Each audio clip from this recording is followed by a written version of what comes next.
باتیں میرے سامنے تب آئیں کہ جب ہم اے ٹی سی میں گئے، یہ جو گجرانوالہ کا کورٹ ہے، تو ایویڈنس جو خان صاحب کا یہ انویسٹیگیشن کا ایویڈنس ہے وہ آنے دیتے ہی نہیں تھے، اور اس کا حوالہ یعنی جب سی سی او پی کو ہٹایا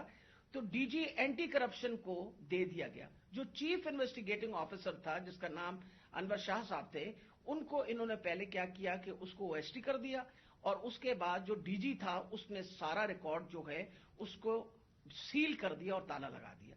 ہم نے جب بار بار کہا کورٹ کو کہ جی یہ ہمیں ایویڈنس چاہیے، جو سارا ایویڈنس منگوائیں، تو پہلی دفعہ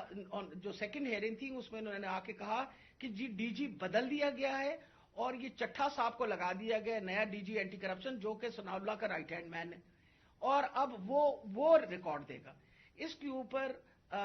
جج صاحب نے غصہ کھایا اور انہوں نے کہا کہ میں اب اپنے پروسیکیوٹنگ آفیسرز بھیجوں گا۔ انہوں نے اپنے پروسیکیوٹنگ آفیسرز بھیجے، اور پروسیکیوٹنگ آفیسرز نے جب وہ کمرہ کھلا اور تالا کھلا تو دیکھا گیا کہ ایویڈنس سارا غائب ہو چکا ہے، اور چند صفحے 11 صفحے رہ گئے تھے اس سارے ایویڈنس کے، باقی سارا کچھ چوری ہو گیا۔ اور یہ بات کا انکشاف خود ہی ڈی جی نے بھی کیا اور اعلان بھی کر دیا کہ اب میں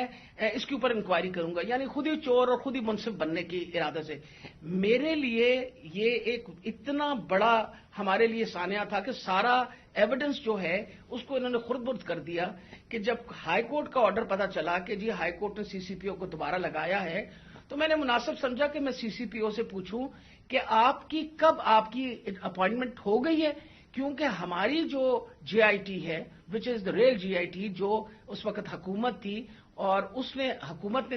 یہ سارا کچھ کیا تھا، جے آئی ٹی بنائی تھی وچ از a legal J I T, تو ہم نے تو آلریڈی اس پہ ہمیں ٹرسٹ تھا کہ یہ بندہ جو، تو میں نے ان سے پوچھا کہ آپ کب تک جوائن کر رہے ہیں، تو انہوں نے کہا جی ابھی تک میرے آرڈرز نہیں آئے۔ وہ آپ نے سارا ٹیپ سنا جس کے اندر کوئی ایسی بات نہیں پوچھی گئی۔